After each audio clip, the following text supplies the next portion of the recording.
It has come to my attention recently that Vardarskans are not the only deceived people that try to appropriate Greek history. I was surprised to read comment after comment of Afrocentrists who actually believe that the ancient Greeks were black while also claiming their achievements. It stopped being funny after a while though, and I got curious to read their sources. And that's where it started being fun again. I think it's important to take some time debunking these theories, not only because laughter is beneficial for health, but also because they are not true. It shouldn't take long anyway. These theories are largely based on a paper published by Arnaiz Villena, a Spanish immunologist who claimed that Greeks are found to have a substantial relatedness to sub-Saharan people, which separates them from other Mediterranean groups. This paper is so scientifically wrong that three of the most eminent geneticists decided to write a small article in Nature to disprove it. They wrote the following: they used a single genetic marker for their analysis to construct a genealogical tree and map of 28 populations from Europe, the Middle East, Africa, and Japan. Using results from the analysis of a single marker, particularly one likely to have undergone selection for the purpose of reconstructing genealogies, is unreliable and unacceptable practice in population genetics. It is surprising that the authors were not puzzled by these anomalous results, which contradict history, geography, anthropology, and all prior population genetic studies of these groups. We believe that the paper should have been refused for publication on the simple grounds that it lacked scientific merit. So basically, they only used one gene sequence that is also subject to natural selection, which means it can evolve randomly in different populations. This explains all the other weird results, like the Japanese that result nearly identical to West and South Africans. Even a university genetics textbook includes this paper as an example to teach students how not to do experiments of this type. But it doesn't end there. Arnaiz Villena, the author of this notorious paper, also thinks he is a linguist. Apparently the greatest of all times, since he believes he has deciphered Egyptian, Hittite, Sumerian, Hurrian, Ugaritic, Akkadian, Babylonian, Elamite, and Phoenician, plus of course Etruscan, Iberian, Tartessian, Guanche, and Minoan, which have never been fully deciphered by anyone else. He also claims he is the one who should be credited as the real translator of the Rosetta Stone and the Hammurabi Code. Of course, his theory has not been accepted, but instead heavily criticized, as it lacks the slightest value and is contrary not just to the scientific method but to common sense. Lastly, I think it's worth mentioning that Arnaiz Villena has been accused of the following crimes, leading to a suspension from work without pay. You choose whether to trust him or not. As ridiculous as it may sound, Afrocentrists also use the pottery art technique of the Greeks as proof for their absurd theories. I mean,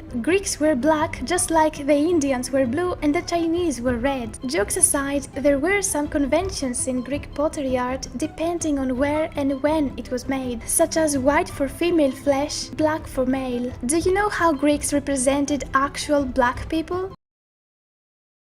Quite different from this, and the reason is that their appearance was so strange to them that they would exaggerate their facial features. I am sure that Afrocentrists won't change their minds even after watching this video, but there's one question I have for them. Where have all these supposed blacks gone? Because today they are not in Europe, and the same goes for the rest of the world, since Afrocentrists also claim they created all civilizations from the Mexican to the Chinese one.